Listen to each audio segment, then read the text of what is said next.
नमस्कार मंडळी. सध्या महाराष्ट्रामध्ये उष्णता वाढलेली आहे, उकाडा वाढलेला आहे. तुम्हाला सर्वांना ऊन जाणवत देखील असेल. मात्र पुढील काही दिवस हे धोक्याचे असणार आहे, कारण तीव्र उष्णतेच्या लाटेचा इशारा IMDBने दिलेला आहे. IMDने दिलाय.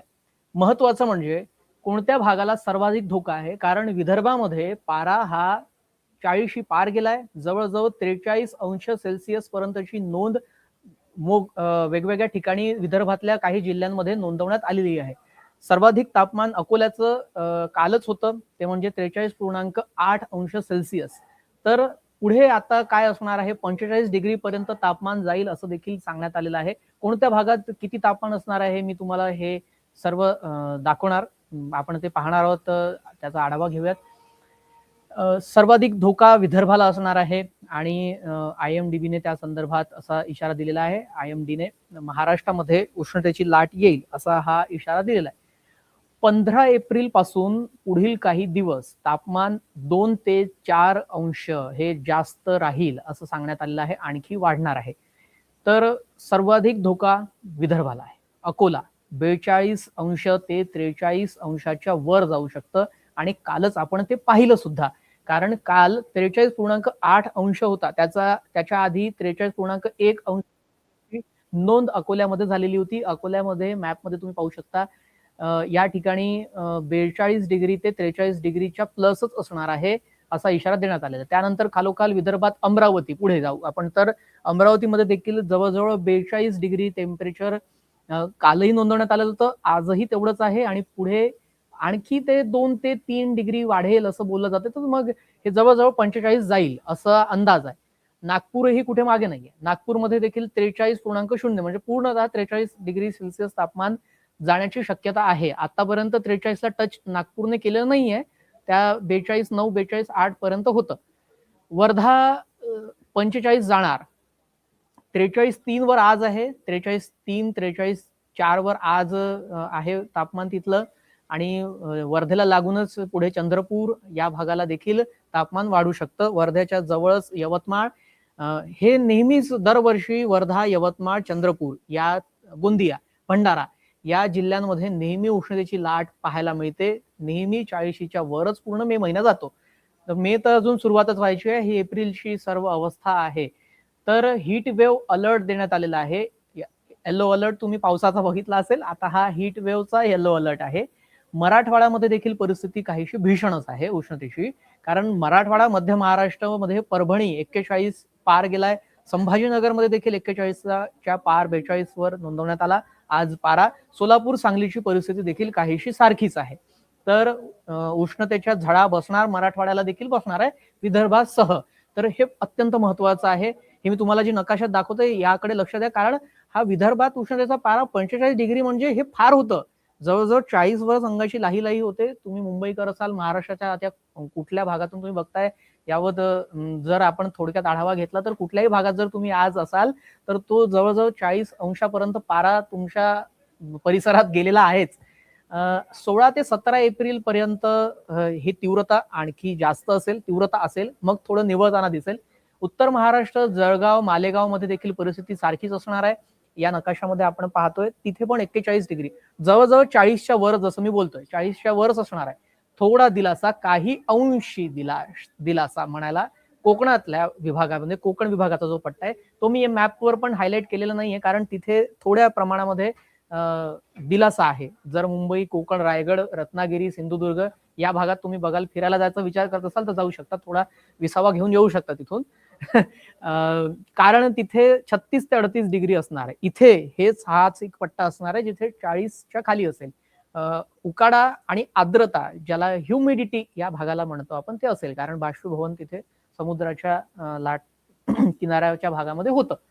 तर मुंबई, ठाणे, पालघर या भागामध्ये मुंबईचा कोकणचा पट्टा आहे, हा 36 ते 38 असेल आणि इथे 2-3 अंशतः वाढण्याची शक्यता तितकीशी वर्तवण्यात आलेली नाहीये.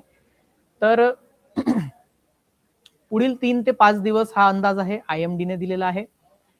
विदर्भामध्ये 40 ते 45° जाणार. जर आपण समरीकडे यायला गेलो थोडं, मी त्याला तुम्हाला काय काय आपण पाहिलं तर विदर्भापासून सुरुवात करतो हीट वेव्हची. तर विदर्भामध्ये अकोला, अकोल्यानंतर पुढे अमरावती, नागपूर आहे, त्यानंतर वर्ध्याचंही तापमान जवळजवळ 43 गेलेलं आहे. वर्ध्यानंतर वर्ध्याला लागून यवतमाळ, पुढे नागपूर, चंद्रपूर, गोंदिया, भंडारा, गडचिरोली या भागामध्ये तापमान हे सातत्यानं आता पुढे 43 तर आहेच आजची परिस्थिती आहे, पुढे ते 45 पण जाईल.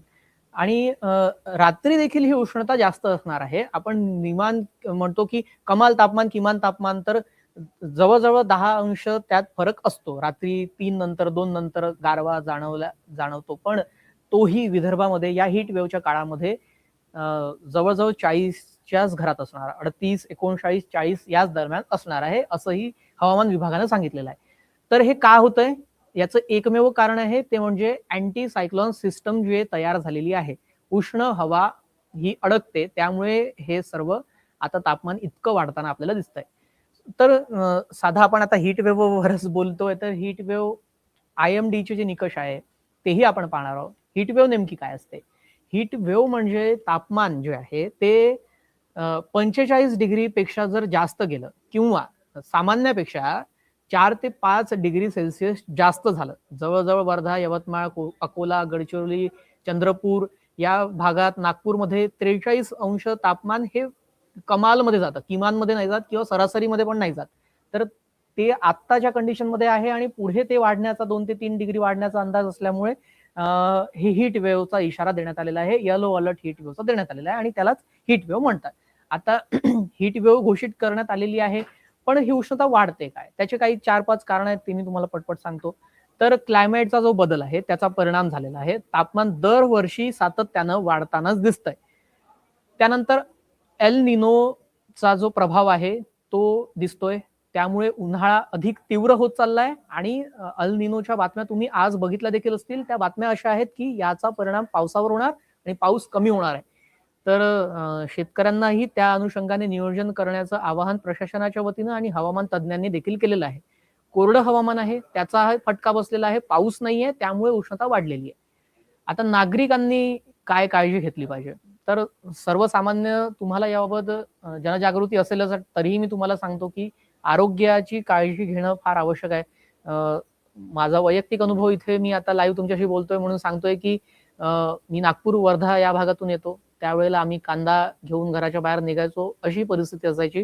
कारण गरम वारा तिथे जो सुटतो, तो फार कानात तुमच्या जाऊ नये त्यासाठी फार बचाव केला जातो तिथल्या नागरिकांकडून. तर ही एक माझी वैयक्तिक अनुभवातली एक बाब आहे, जी मी तुमच्या पुढे मांडली.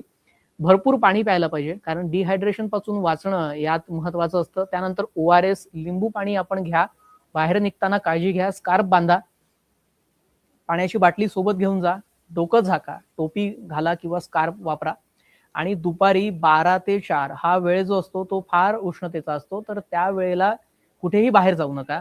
उन्हामध्ये आपली गाडी ही उभी करू नका, कारण ती गरम होते आणि त्याची देखील काळजी घेतली पाहिजे. अनेक गाड्या पेटतानाची घटना देखील पुढे येतात. विशेषतः लहान मुलांनी यात काळजी घेण्याची गरज असते. आता लहान मुलांना सुट्ट्या देखील लागतीलच आणि वृद्ध व्यक्ती असतील त्यांच्या देखील आरोग्यावर याचा परिणाम होतो. गर्भवती महिलांनी देखील विशेष काळजी घेण्याची गरज आहे. आता हीट स्ट्रोकचा धोका जो आहे तो सर्वाधिक आहे विदर्भामध्ये, आपण बघितलं, मराठवाड्यामध्ये आहे, कोकणाला थोडा दिलासा आहे.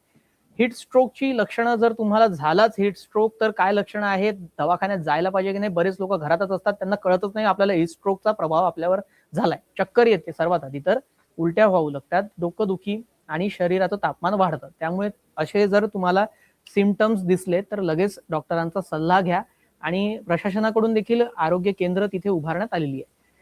तर जर मी या शेवटाकडे आलो या व्हिडिओच्या, तर एकंदरीत आपण पाहिलं महाराष्ट्रामध्ये उष्णतेची लाट सध्या सुरू आहे. आणखी अलर्ट देण्यात आलेला आहे, जपून राहा. विदर्भामध्ये सर्वाधिक धोका आहे, 45 डिग्री तिथे तापमान जाणार. पुढील 3 ते 5 दिवस अत्यंत महत्वाचे आहे आणि नागरिकांनी, तुम्ही सर्वांनी स्वतःची काळजी घेणं आवश्यक आहे, सतर्क राहणं आवश्यक आहे. तर स्वतःला जपा, काळजी घ्या. आणि तुम्ही कुठल्या भागातून हा व्हिडिओ बघत आहात आणि तुमच्या परिसरामध्ये, तुमच्या जिल्ह्यामध्ये तापमानाची, उष्णतेची सध्याची परिस्थिती कशी आहे आणि तुम्ही बचावासाठी काय करताय हे देखील आम्हाला कळवा, किंवा तुमच्याकडे काय उपाय असतील घरगुती तेही सांगा, जेणेकरून इतरांना त्याचा फायदा होईल. आणि याबाबत तुम्हाला काही वेगळ्या अनुषंगाने व्हिडिओ माहिती ऐकायला आवडत असेल तर तेही आम्हाला सुचवा. आम्ही तुमच्या पुढे या संदर्भातले व्हिडिओ घेऊन येतच राहू. तुर्तास या व्हिडिओमध्ये इथेच थांबतो. तुम्हाला ही माहिती कशी वाटली आणि तुम्ही कशा प्रकारे काळजी घ्याल हे तुम्ही आम्हाला कमेंटमध्ये नक्कीच सांगा. आणि असेच नवे अपडेट पाहण्यासाठी न्यूज 18 मराठीला सबस्क्राईब करून ठेवा. व्हिडिओ आवडला असेल तर लाईक करा आणि जर तुम्ही फेसबुकवर बघत असाल तर फॉलो करा. सोशल मीडियावर बघत असाल तर फॉलो करून ठेवा. निरोप घेतो. नमस्कार.